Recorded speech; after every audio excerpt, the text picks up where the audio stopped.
Aujourd'hui, Benoît Remy reçoit.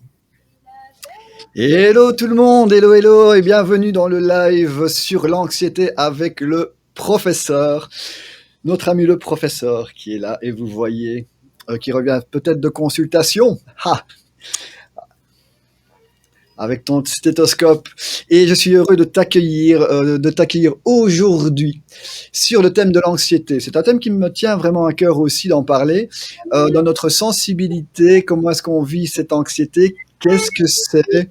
Nous allons voir comment elle se définit, nous allons voir aussi quand elle se déclare, et alors aussi très important, le chat va être ouvert et n'hésite pas à te manifester, à nous dire un petit coucou, comme ça on sait que tu es là. Moi je vois qui arrive, Marie est là, bonjour Marie, très heureux de te voir avec nous, et aussi je serais heureux de t'entendre, enfin de te lire, lorsque nous parlerons des expériences personnelles.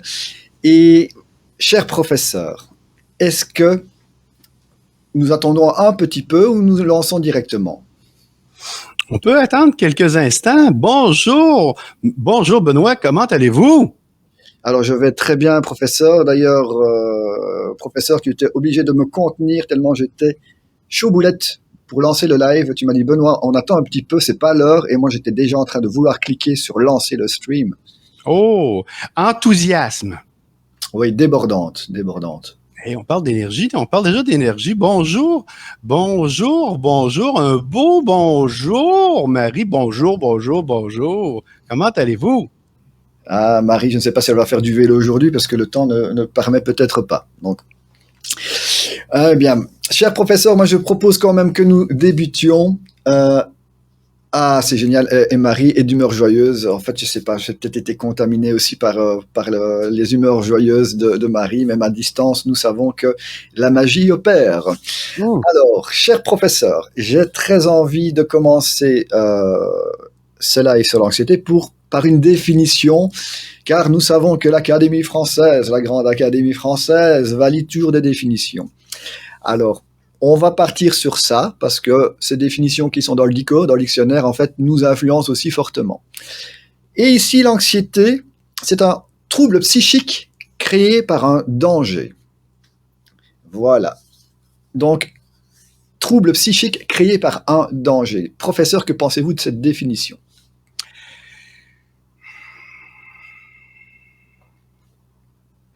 Pouvez-vous, Benoît, afficher la diapositive 3? La 3. Donc, et alors là, cher public, devant tes yeux ébahis, la technique à ce jour est avec nous. Et la diapo numéro 3, la voici.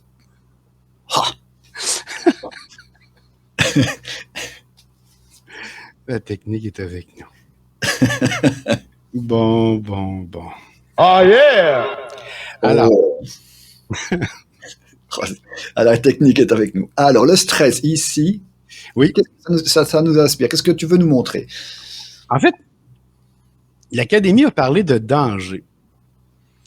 Qu'en est-il? Qu'est-ce qu'un danger? Parce que l'Académie parle de danger dans l'anxiété. Je crois que l'Académie est dans le champ. Alors, dans le champ, dis-moi. Alors, l'anxiété, avant tout, c'est l'expression physique d'un état. C'est l'expression physique d'un état émotionnel. Est-ce que c'est un danger, l'anxiété? Ben voilà, donc, et même on peut déjà même rebondir. C'est génial que Marie soit là, parce que je tiens aussi à ce que ça soit interactif, que l'on puisse dialoguer avec toi. Et Marie nous dit que l'anxiété, pour elle, ce sont des peurs souvent fictives liées aux suppositions et déductions de nos pensées. Donc là, j'entends qu'il y a quand même beaucoup de choses qui sont, entre guillemets, non visibles, non matérielles, qui sont pas palpables, ce qui crée l'anxiété. Donc voilà. Là, c'est un effet sonore de ta part, cher professeur? Oui, dans dans ce qu'on a, on a un problème de son. En tout cas, il va s'arranger. Alors, dans ce qu'on a ici, on dit supposition. Oui. J'ai mis supposition. Effectivement, il y a parfois des pensées qui nous amènent, qui vont générer, non, pas danger, juste des croyances pour moi. D'accord. Donc, croyance, c'est appris par la lecture, c'est appris par la société, donc j'y crois. Donc, j'y crois. C'est pas nécessairement que j'ai des preuves, mais j'y crois. Mais maintenant, ce que je vais vous dire, c'est qu'un danger, j'ai pas vu l'académie, un danger, c'est un événement qui met la vie de la personne en question. OK. Oui, ça, c'est un danger. J'ai un lion devant moi qui salive. Et lui, dans sa tête, il voit une belle pièce de viande. Benoît, est-ce que c'est un danger? J'aurais pas bon, en tout cas. Ça. Et là, pour moi, c'est un danger réel. Exactement. Donc, le danger est une situation réelle dans laquelle la sécurité de la personne physique est vraiment remise en question. Est-ce qu'il y a de l'anxiété? Il y a des symptômes, évidemment. Il y a des symptômes de stress. C'est ça, comme avoir une arme, exactement. Donc, il y a du stress de cette situation-là qui remet en question la vie d'une personne. Être sur le bord d'une falaise, être dans un avion et avoir des turbulences. Est-ce qu'il y a un danger, Benoît? Encore une fois, j'ai pas bon. Ben, techniquement, de la turbulence à un certain niveau, il n'y a pas de danger. Il y a un certain danger, ça pourrait y avoir beaucoup de turbulences et ça pourrait briser l'avion. Ce serait un danger. Une petite turbulence, soulignée. Je suis pas supposé le savoir. C'est la première fois que je monte dans un avion, il y a un trou d'air, on fait une descente de 10 mètres, de 30 mètres, de 40 mètres. Moi, je ne suis pas au courant que l'avion il est capable de résister. C'est parce que maintenant, on sait très bien que c'est... Mais moi, je ne sais pas. Donc, pour moi, ma vie est en danger. Bon, on va dire c'est ça. Donc, il y a une perception dans ça. Il y a une perception. Donc, la perception de se croire en danger pour notre vie va créer nécessairement des symptômes, des réactions physiques, de l'anxiété. Et on rebondit sur ce que Marie a dit, donc sur les croyances. On croit que... Effectivement. Et une des choses qui peut arriver, et puis qui va suffire, mesdames et messieurs, gentlemen, nous sommes présentement dans une zone de turbulence. Attachez vos ceintures. Nous en avons que pour quelques minutes. Commandant speaking. Et là, on va voir. On va voir chez les différentes personnes. Il y en a qui vont continuer à lire leur bouquin. Il y en a d'autres qui vont commencer à stresser. Il y en a qui continuent de se parler. Donc, encore une fois, rejoindre notre premier live sur l'hypersensibilité. Cela revient à l'appréciation de chacun. Maintenant qu'on a fait la distinction, bon, c'est rassurant, merci Marie. Donc, maintenant qu'on sait la distinction, on a défini la peur. Mais c'est pas grave, on a le droit de dire « j'ai peur ». Oui, on le dit. C'est une façon de penser. « J'ai peur de ne pas réussir mon examen ». D'accord. Si par contre, on parle des moyens de gérer les pensées qui créent des symptômes, de l'anxiété, on peut apprendre, Benoît, à dire « est-ce que je suis en danger ?» Donc là, on fait appel au discernement. Voilà. Alors non, je suis pas en danger, mais j'ai mal au ventre, j'ai peur de ne pas réussir mon examen. Est-ce que je vais mourir si je ne réussis pas? Non. Ah, et alors de là, j'ai envie de demander, professeur, comment est-ce que ça s'exprime l'anxiété? Alors si on part sur cette peur, voilà, comment est-ce que ça s'exprime? Et d'ailleurs, maintenant, une deuxième personne nous a rejoint, n'hésite pas d'abord, bienvenue avec nous, n'hésite pas à nous faire coucou, de te manifester dans le chat, et donc aussi, Marie, comment est-ce que chez toi, ça s'exprime, par exemple l'anxiété, et nous allons voir tu peux aussi le mentionner. Et Dan, notre ami, le professeur, je vais arriver, hein. Cher professeur, cher professeur, comment est-ce que ça s'exprime, les symptômes? Alors voilà. Alors donc, on a défini ce qui est un danger.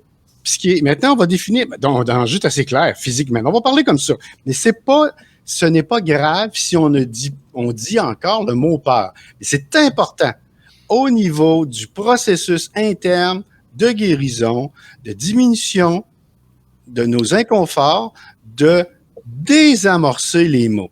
Donc, on sait que je peux vivre des situations envers lesquelles je vais vivre beaucoup de symptômes. Je ne suis pas en danger. Par contre, est-ce que mon intégrité intellectuelle sont remis en question? Oui!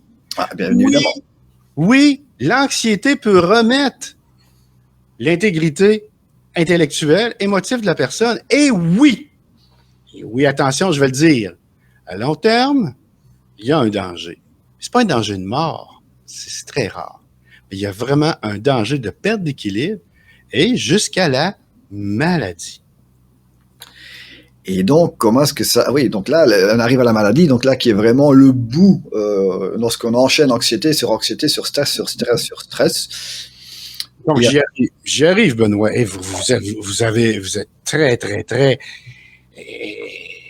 énergique ce matin. Vous voulez les réponses avant je suis au taquet là. Je suis au taquet, professeur. Venons-en à l'essentiel. Alors, voilà. Donc, l'anxiété s'exprime par différents symptômes physiques. Vous allez me dire, avoir des pensées, oui. Ça, c'est ce qui peut générer un stress. J'ai pas dit un danger. Les pensées peuvent générer un stress causé par des émotions que les pensées nous amènent. J'ai dit émotions que les pensées amènent chez nous. Il y a des pensées qui sont anxiogènes, des pensées redondantes, obsédantes. Donc, ces pensées-là ou la situation va apporter des symptômes. Mm-hmm. Allons-y sur le symptôme qu'on ne pense pas, mais qui arrive à peu près le premier, les extrémités froides. Donc, les sueurs froides, ça? Je dis extrémités froides. Extrémités froides, le bout du nez, le bout des doigts, tout. Oui, parce que le cerveau a l'apparence d'une situation de danger. Ah oui? Qu'est-ce qu'il fait? Il veut garder son énergie. Il veut garder son sang et sa chaleur aux organes et au cerveau. Ensuite, sueur. La peau, le visage blanc. Ah oui? Je ne rentre pas dans les termes scientifiques, il y en a d'autres. Donc, on y va. Augmentation du rythme cardiaque, de la pression artérielle, diarrhée, crampes au ventre, tremblement, agitation.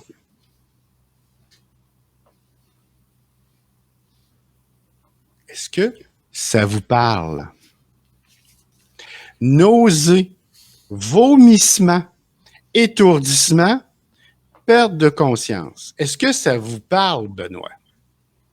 Pardon, oui, tout à fait. Ça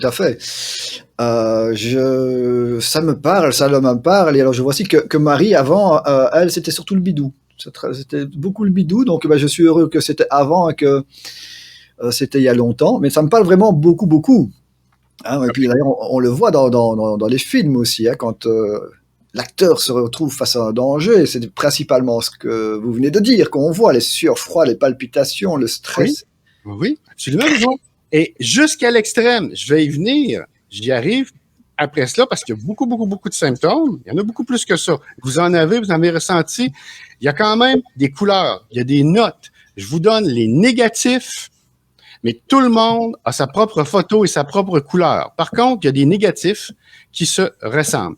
Donc, Vous parlez des films, Benoît, lorsqu'on est à l'extrême et qu'on voit la personne uriner sur elle, c'est le relâchement. C'est le relâchement. Je n'ai jamais assisté, mais ça doit être impressionnant. C'est le relâchement parce que le système parasympathique et sympathique ne s'entendent plus.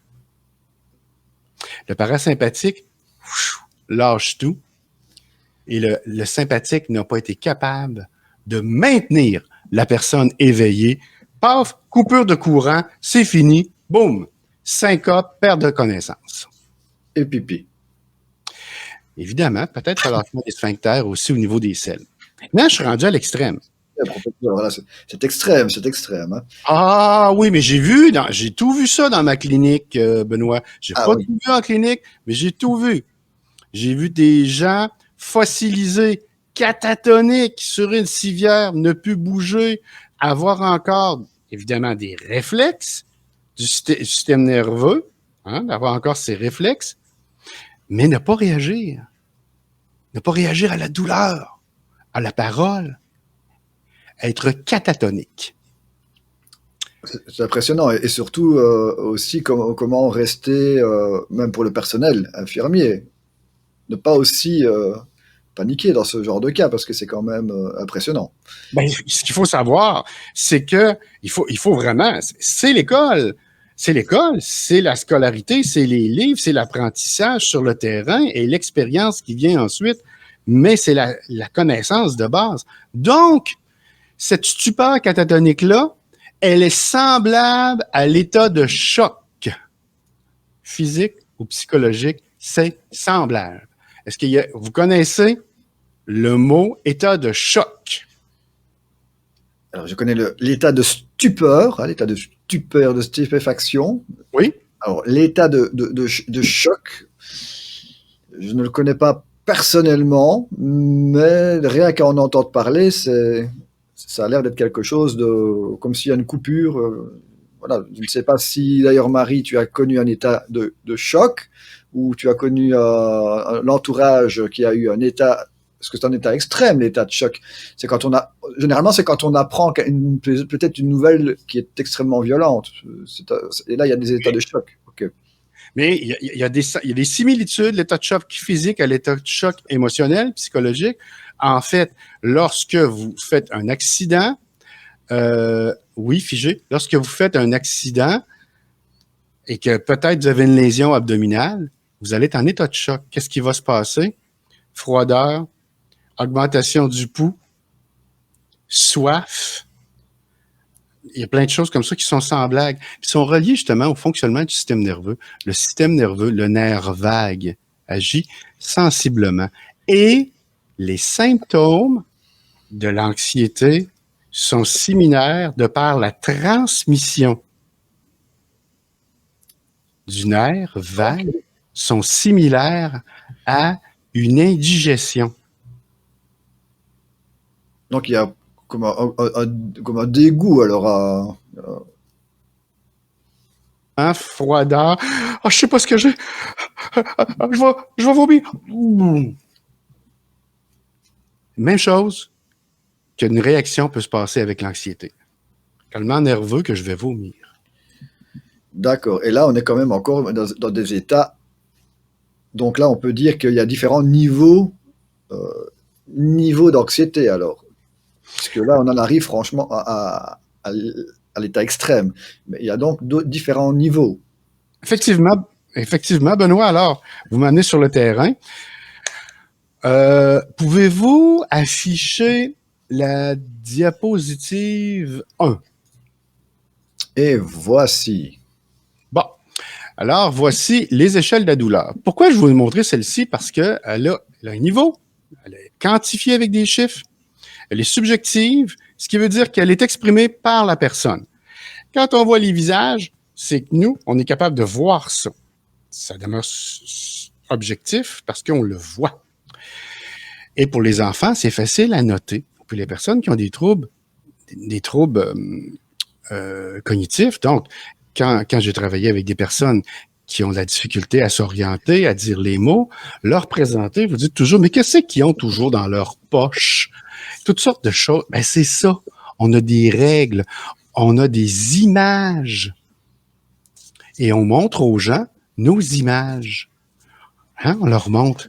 Mettez votre doigt. Ah, la personne va pointer sa douleur. La douleur physique. Mais savez-vous que la douleur émotionnelle, ça fait aussi mal? Parce que le système réagit. Et réagit pareil. Ah ben oui, ça fait mal, la douleur. Ça amène des symptômes physiques. Je viens de vous le mentionner. Si ça amène des symptômes physiques, ça fait mal. On n'a pas l'habitude. On n'a pas l'habitude de dire j'ai de la douleur, je pleure, on m'a laissé, j'ai de la douleur. Oui, vous avez mal. Vous avez mal. Vous avez des symptômes qui font mal, les crampes au ventre, qui font mal. Donc, les échelles de la douleur, en fait, on a les types de douleur, on a la douleur, l'anxiété léger, modéré, élevé et de panique. Bon, je ne l'ai pas mis, là, mais bon, on pourrait vous dire que à partir le léger. On est dans le vert. Non, on est dans le 2, Benoît. On est déjà dans le bleu. Ah, OK. On est dans le bleu. Je vais vous dire pourquoi. C'est que juste avant, 1, 2, 3, je vous dirais, il y a un inconfort. Ah, c'est l'inconfort. Ah oui, parce que le bonhomme sourit toujours, donc on ne peut pas parler, qu'on rentre dans un inconfort. Enfin, d'accord, donc c'est l'inconfort. De 0 à 1, c'est plutôt inconfort. Juste ça. Petite jeune. Bon, bonjour Benoît, c'est Daniel. Comment vous allez ce matin? C'est moi votre soignant. Comment vous allez ce matin? Votre douleur, dites-moi, à quel niveau elle est? Ce matin, alors là... Bon, à vous voir, vous semblez pas très, très, très inconfortable. Oh, ça va encore. Non, allez, voilà, je dirais 1. Ah, ça va encore, il n'est pas certain. Il y a peut-être un inconfort, une douleur qui est difficile à nommer. Bon, c'est peut-être juste la chaise. Je sais pas comment vous dire. C'est ça. Puis je sais pas, c'est peut-être vous aussi, professeur, qui m'a intimidé. Puis alors, c'est le live, voilà. Donc, on est dans les conforts. On est en bas de léger. Léger, c'est j'ai un peu mal. J'ai un peu mal. Ah, je suis un petit peu anxieux. Ah oui? Oui, je suis un petit peu anxieux. Mm-hmm. Hein, on y va tout de suite. Qu'est-ce qui vous inquiète? Ah, j'ai des soucis. Je vais travailler et ce soir, les enfants ont une réunion. Je dois faire les leçons, les devoirs. Bonjour, Christine. Je dois faire les leçons, les devoirs et tout ça. Et puis, j'en ai beaucoup aujourd'hui. Salut, Christine. Alors, je suis dans l'anxiété modérée. D'accord. Ah, dans l'anxiété modérée, pourquoi? Parce que ça hésite, ça dérange et ça va prendre beaucoup dans la sphère de ma journée. Là, il va y avoir des pensées, alors, en fait. C'est surtout les pensées, alors. Oui. Dans le modéré, on débute. Dans le léger, on se dit, bon, c'est pas trop grave. Comment c'est léger, quoi. Bon, quelques pensées, quoi. Oui, et ça va passer facilement. Commence tranquille. Tranquille. Moi, j'y vais graduellement vers mon anxiété, tranquille. Exactement. Donc, l'anxiété légère, oui, écoute, je vais faire ça. Ah, de toute façon, j'appelle la banque tout à l'heure et je vais dire, écoutez, là, on va dégeler ça. Donc, l'anxiété légère, elle a une solution. Elle se conforte rapidement. Je vais appeler une amie. Il ou elle va me réconforter. La solution ne met pas dans le léger. L'anxiété ne remet pas en question le fonctionnement personnel, social de la personne. Je répète, l'anxiété légère ne compromet pas le fonctionnement de la personne. Et donc, ça n'induit pas forcément une remise en question, alors? Non, et d'ailleurs, la personne allégée ne sait peut-être pas encore qu'elle est anxieuse. Ah oui. Un peu un peu insidieux, ce truc. Oui.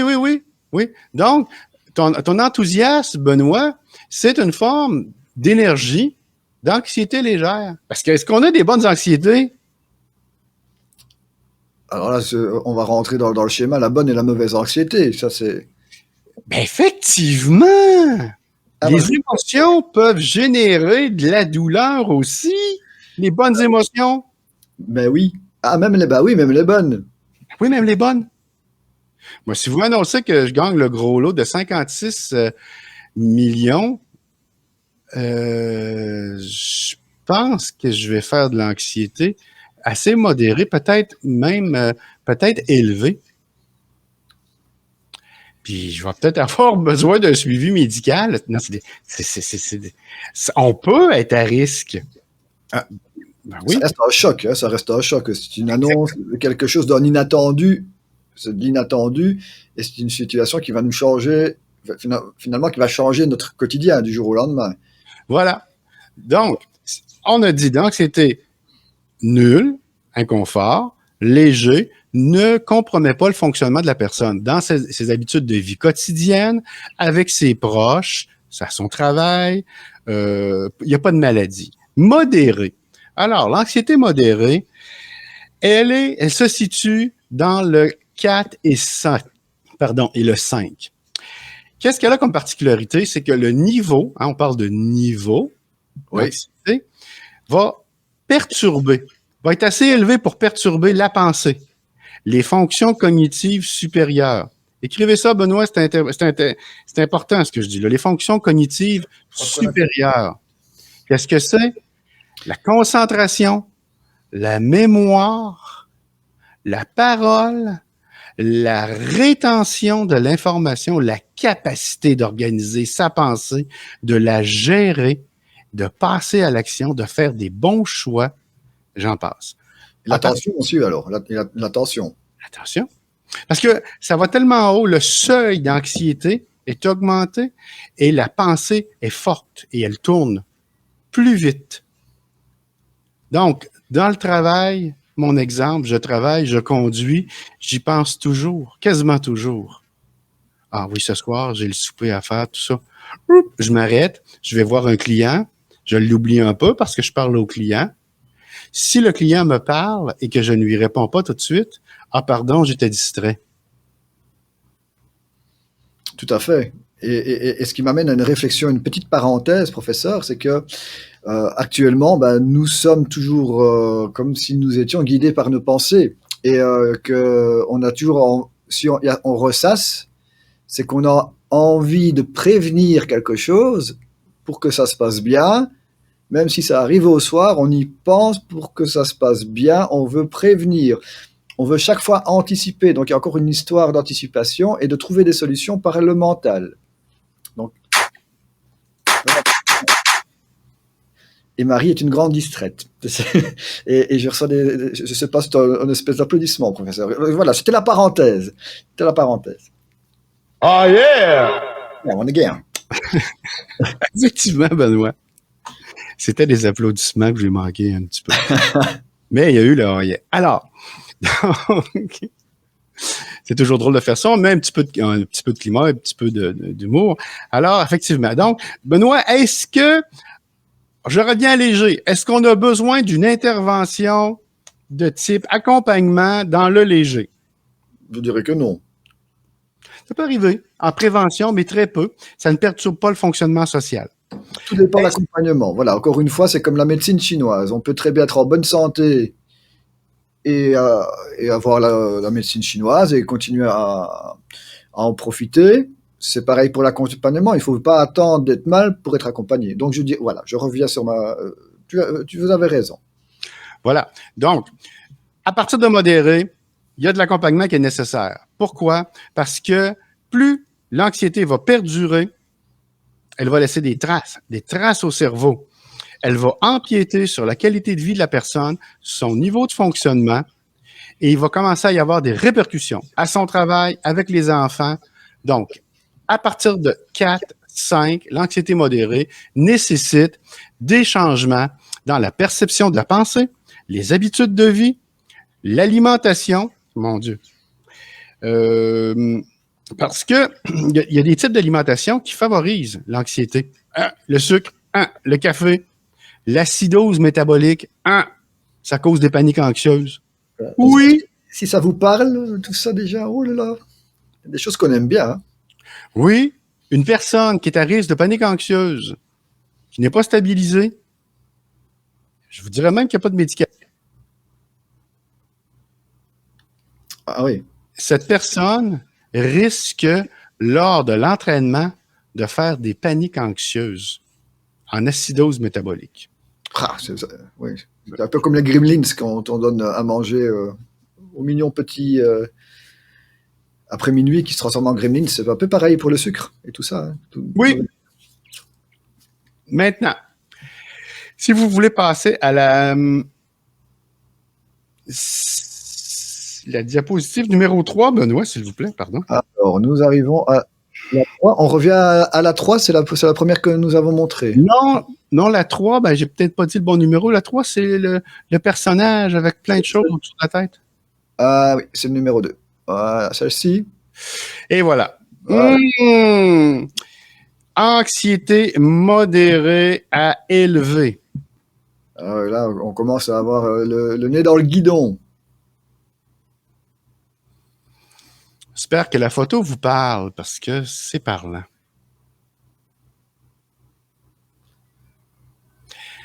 Alors, à ce niveau-là, on s'en va vers l'anxiété élevée. L'anxiété élevée,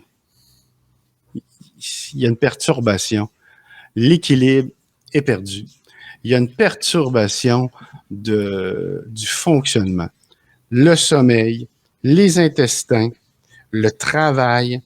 On recherche des méthodes alternatives qui ont été débutées en mode d'anxiété léger, l'alcool, la drogue, tout ça.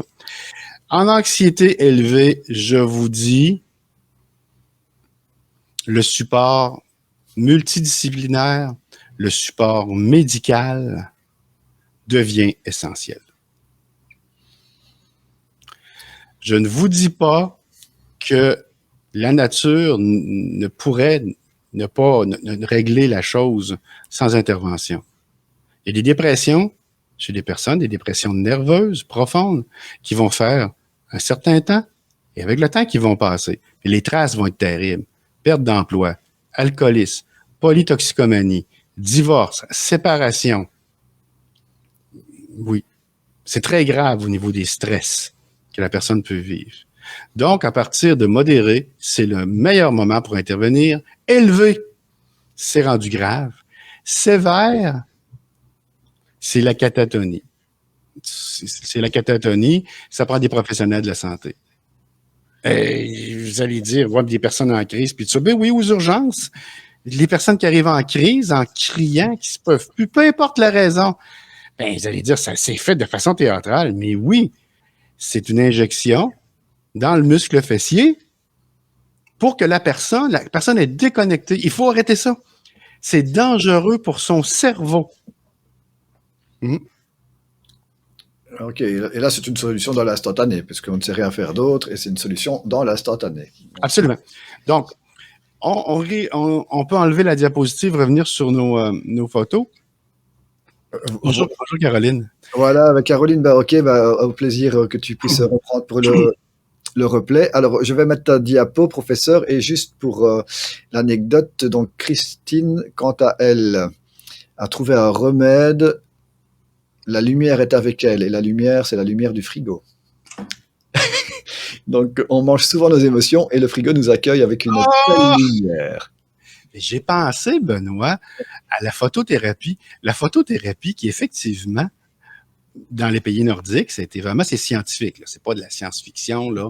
C'est pas Total Recall, un film que j'adore. Non. La photothérapie a un effet direct sur la transformation de la vitamine Pro-D en vitamine D, parce que la vitamine D, si elle n'est pas transformée, elle n'est pas absorbée. Donc, elle peut causer l'ostéoporose et le rachitisme chez les enfants. Ceci étant dit. D'accord. Donc, pour Christine, Christine est certainement une femme extrêmement intelligente. Donc, Christine, ne met pas cette fameuse lampe dans ton frigo qui te donnerait l'excuse d'ouvrir le frigo pour profiter de cette magnifique lumière, mais prends la lampe à côté et ne va pas dans le frigo. Voilà, c'était pour la petite parenthèse.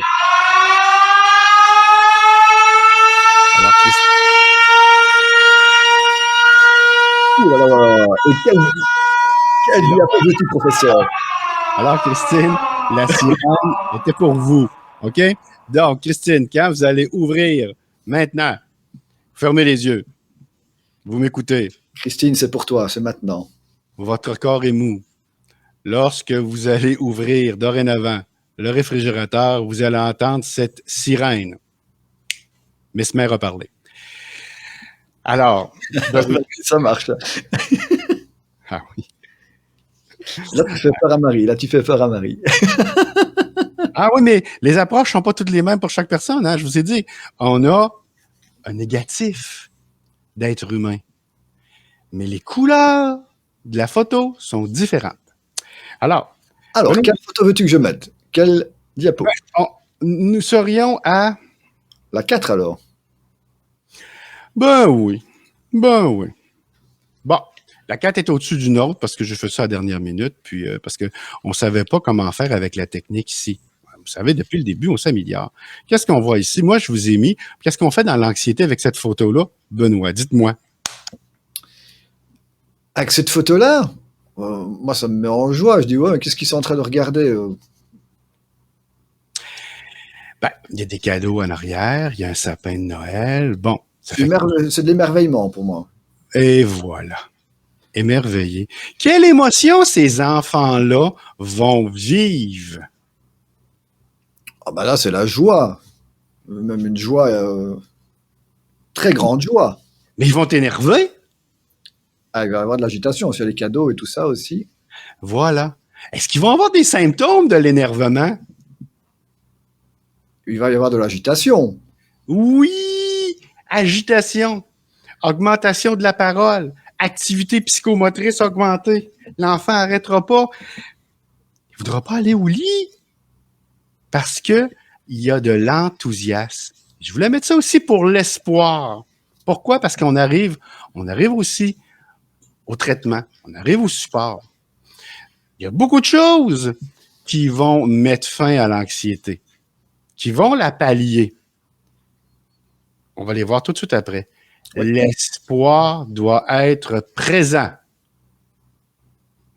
L'espoir, c'est souvent un proche qui nous le donne. L'espoir est l'essence du cœur et de l'esprit. C'est beau, professeur. Il n'y a pas de convalescence qui se passe bien et de rétablissement sans espoir. Je dois avoir espoir d'être heureux et d'être mieux. C'est sorte de garder la foi en nous, garder qu'il y aura quelque chose qui nous arrivera toujours de bénéfique pour nous. C'est bien ce que j'entends, professeur. Exactement. Alors, Benoît, vous pouvez remettre ma caméra, parce que je veux me voir gros, parce que ça me distrait, là, les petits bonhommes. J'aime beaucoup les bandes dessinées, d'ailleurs. Alors, maintenant, Benoît, est-ce que je peux vous donner la parole pour que vous nous parliez? Quel moyen vous avez, vous, en main pour quel moyen vous avez en main pour diminuer, ralentir, neutraliser, congeler l'anxiété? Alors, il faut d'abord savoir si on est seul, accompagné ou en groupe. Donc, je vais rebondir sur ce que Marie dit. Elle a beaucoup d'espoir de rester une grande ado, et ce qui est génial parce que je ressens actuellement beaucoup de connexion à mon ado. Et en fait, on a ce pouvoir aussi d'être toujours cet enfant que nous avons été, etc. Et donc, pour moi, je vais d'abord dire en groupe. Donc, par exemple, eh bien, je vais parler de mon activité. Ce dimanche à Maraujon, rassemblement sur la marche des hypersensibles, et nous allons aller à la rencontre de notre adolescent intérieur. Et donc, du coup, c'est un moyen. Pour moi, c'est un moyen que nous soyons tous ensemble. La marche, de 1, marcher, se connecter à la nature. Alors, il y aura aussi la respiration consciente. Donc, là, on peut le faire seul. D'abord, on le fait seul, parce qu'on respire seul, à moins qu'on va avoir absolument le bouche à bouche du voisin. Bon, voilà, donc, maintenant, c'est pas une marche de rencontre. Enfin, chacun fait ce qu'il veut, mais voilà, c'est pas ce qui se passe.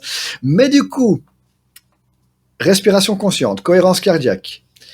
Alors, j'ai aussi en seul, j'ai une technique qui m'a beaucoup aidé, c'est de serrer doigt par doigt. Et à chaque doigt, donc c'est une méthode en fait que on l'a.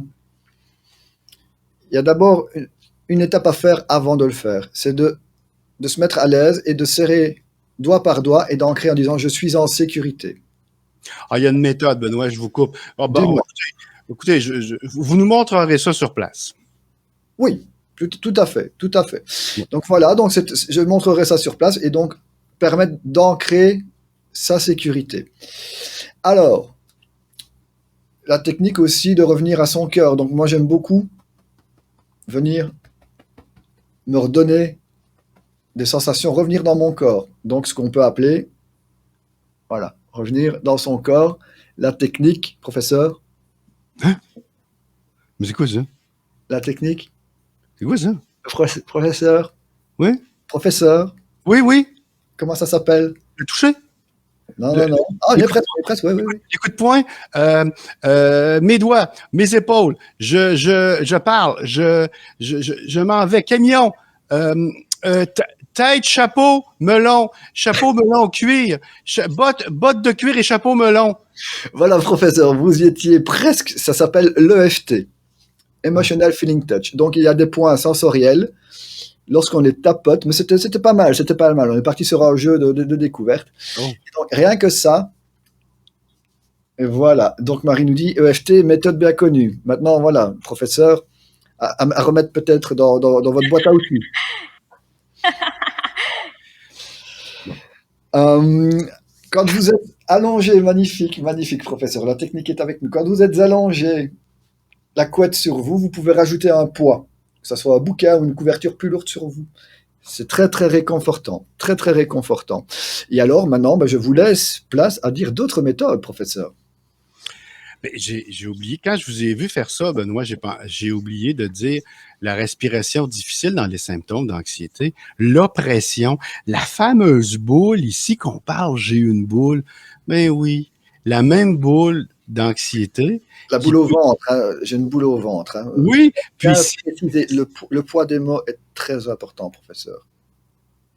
Parce que j'ai une boule, moi je peux compatir en tant qu'homme, t'as une boule, bon. Oui. Un coup de boule. Ah oui. Alors, la boule au ventre, oui. Le nerf vague, c'est le même chemin, la transmission de la boule au ventre. Donc, on peut avoir cette sensation-là, comme si c'était une indigestion, mais c'est le même fil. C'est le même fil nerveux qui amène cette oppression-là que l'on ressent au cerveau, qui nous amène des symptômes. D'autres moyens, bon, écoutez, pour diminuer l'anxiété, je vous ai parlé de l'alimentation, le repos. Attention, la respiration profonde, vous l'avez déjà vu, Benoît, vous la connaissez. On dit que 5 à 7 respirations profondes du diaphragme suffisent à reprendre le contrôle, à faire diminuer l'anxiété. Ça peut être plus, mais vraiment, la respiration contrôlée peut aider et elle élimine l'acidose métabolique. Très important, parce que c'est vraiment cette réaction biochimique dans notre corps qui nous cause des gros troubles. Oui, d'où la technique de Valsalva. Je vous en parlerai plus tard. La visualisation, donc, se fait par accompagnement. Je vais visualiser qu'est-ce qui va se passer aujourd'hui. Alors, qu'est-ce que vous voyez? La visualisation, c'est une façon aussi d'exprimer nos craintes qui vont trop vite. La relaxation, effectivement, plusieurs moyens, relaxation, le yoga. La méditation. Donc, la méditation, ça prend aussi l'accompagnement pour apprendre à la faire. Le massage, ça coûte cher, mais le massage, c'est extraordinaire pour éliminer les tensions. D'ailleurs, qui n'a pas pleuré à un certain moment en se faisant masser? Ça, là, c'est quand on dit l'expression ici au Québec, on a cassé, on casse. C'est-à-dire que l'émotion, paf, elle sort tout à coup. On a ensuite la musique. Je le dirais assez souvent, le sport pour faire sortir le trop-plein. Une personne qui en a trop-plein, on doit faire sortir l'énergie avant de pouvoir souvent exprimer une communication plus profonde. D'accord. Et donc, professeur, vous avez pleuré lors d'un massage? Alors, Oui. Ah oui, à quelques occasions. c'est beau. Un homme qui avoue qu'il pleure, c'est surtout quand il est avec sa blouse blanche, son stéthoscope, on croirait que c'était un homme qui est juste là. Mais non, c'est un homme qui pleure. Bon. Check this out. D'accord. C'est un homme émotif. Distraction, Benoît. Oui, Alors, je parle de ses émotions directement. Donc, le sport, la marche, la marche, la marche, la marche. La marche, encore une fois, je le redis, pourquoi? À deux, en groupe, le groupe est fort, on partage les émotions, on dépense de l'énergie, ça développe la faim, ça fait boire, ayez toujours de l'eau, de l'eau, de l'eau pour maintenir l'équilibre, l'homéostasie. Il faut que je revienne à cela, Benoît, l'homéostasie. Vous ne pourrez pas être calme si vous manquez d'eau dans votre corps. Donc, Benoît, mon Dieu. Let's go! Let's go! Alors, Benoît? Oui.